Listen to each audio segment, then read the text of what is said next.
Bonjour et bienvenue, voici notre tour d'horizon économique, géopolitique et boursier. Pour comprendre comment tourne la planète finance en ce 32 mars, ce 1er avril, c'est sur l'inforruptible et nulle part ailleurs, et l'épisode du jour s'intitulera Ces grandes affaires politiques dont les marchés n'ont rien à faire.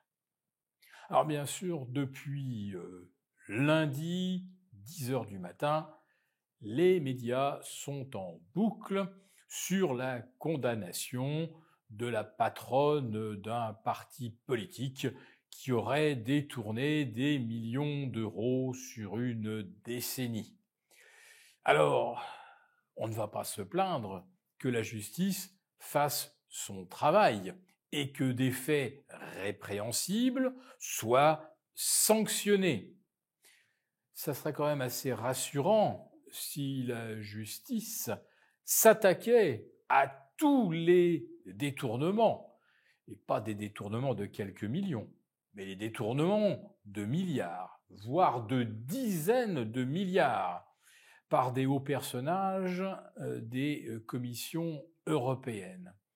Il serait rassurant que la justice passe également pour les faits de corruption avérés, pour des mallettes, voire des valises de billets provenant du Qatar ou provenant de sociétés influentes chinoises. Et on rappellera quand même que dans les colonnes du Figaro, on a pu lire qu'au moins un quart des députés européens sont mêlés soit à des affaires de corruption, soit à des affaires de détournement de fonds. Et là, on ne parle pas de quelques centaines de milliers d'euros ou de 3 ou 4 millions, mais de milliards.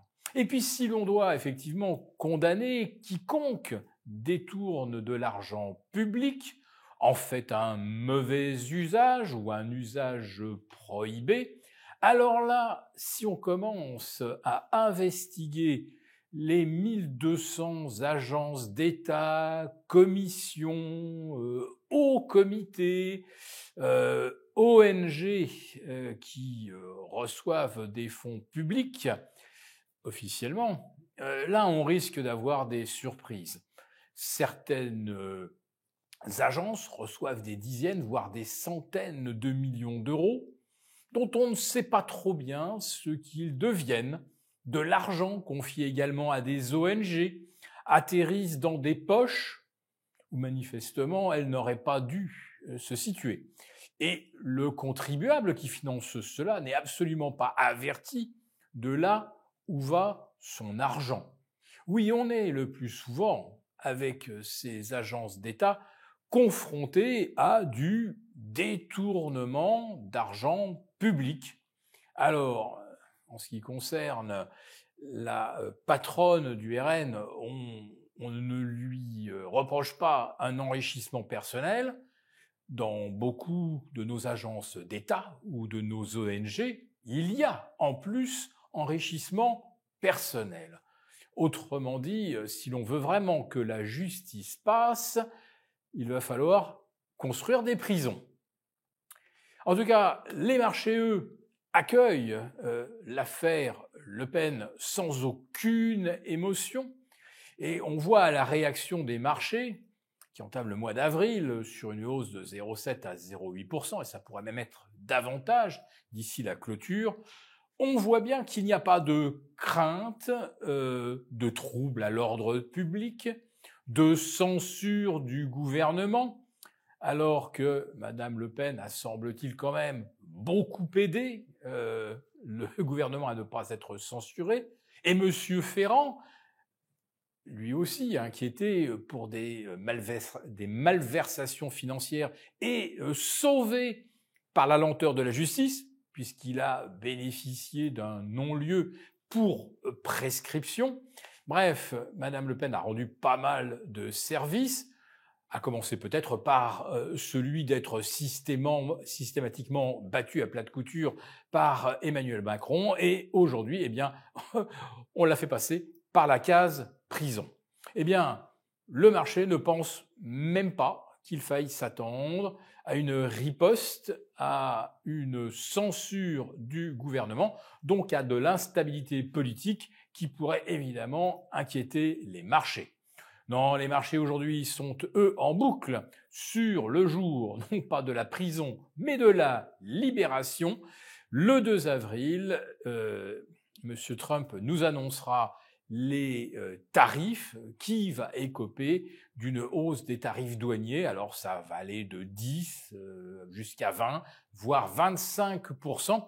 Et ça pourrait bien être effectivement le début de la guerre des tarifs, qui aura comme incontournable, inéluctable conséquence d'entraîner plus d'inflation et à terme de la récession.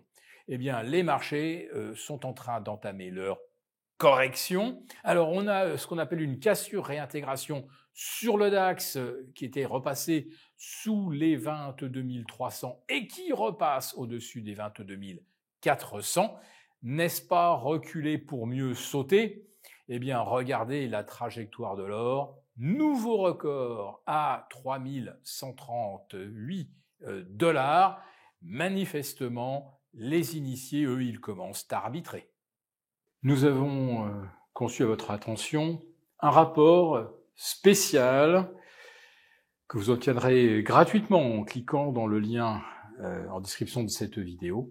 Un rapport spécial qui analyse toutes les conséquences économiques, financières et patrimoniales. Et bien sûr, ce rapport vous offre également des mesures, des initiatives à mettre en place très rapidement pour protéger votre épargne, celle de vos proches. Tout ça donc dans un rapport gratuit que vous obtenez en cliquant en bas de cette vidéo. Merci beaucoup d'avoir regardé cette vidéo.